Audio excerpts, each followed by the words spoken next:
Steve, here we are. We're about to face our first Northwest Conference competition in swimming in 2020-21. But let's look back first at the weirdest swimming season we've had so far with coronavirus, with virtual meets. Just talk about the experience and how the swimmers have held up. Sure. It has been the weirdest year of collegiate swimming that I've ever coached, for sure.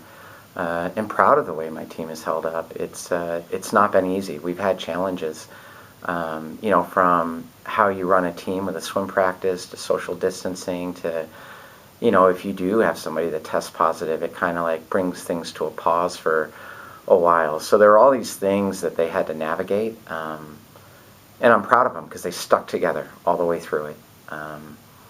And when you face adversity like that, you have two choices. You can kind of like just sort of let yourself be overwhelmed by it, or you can kind of make the most of it. And I feel good about the team because they've made the most of it. Like when we had our first virtual meet, when we're in our home pool and we're swimming ourselves, and then you compare your results with another team that's swimming in their own pool. I was so worried that it just wouldn't be the same, or that the kids wouldn't rise up and compete and do what they needed to do. But you know what? The energy of the pool was great.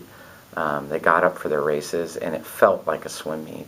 And so I'm proud of that. It's not been easy, trying to motivate and keep people going and stuff like that when you're working hard. Sometimes those in-person swim meets can be a real carrot to kind of keep you going when you're in the middle of the grind.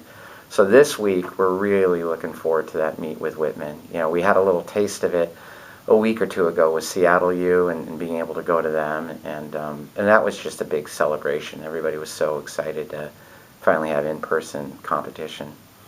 Talk about that. The Pirates were able to go over against a Division I program and compete very well. In fact, the women actually defeated the Seattle University for the first time in over a decade. What was that experience like for this team, and did it feel like a little bit of payoff to everything they've been through? Yeah, absolutely. Absolutely. It was a big payoff. I told the women going into that meet that they had a great opportunity to take advantage of, and that we might be able to do something special and pull an upset. I felt that way because we'd been in the water for quite a while at that point. Seattle U was just coming off of their winter break and just getting back in the water, and I felt like if we could be really on our game, we might be able to do it. And we'd never beaten Seattle U since they transitioned to Division I, so it'd been a number of years. And so for our women, that was a huge confidence boost and a big victory. And we were thrilled. Every race, it was back and forth. It went down to the last relay, and it was exciting. And the girls were pumped, and rightly so. It was big.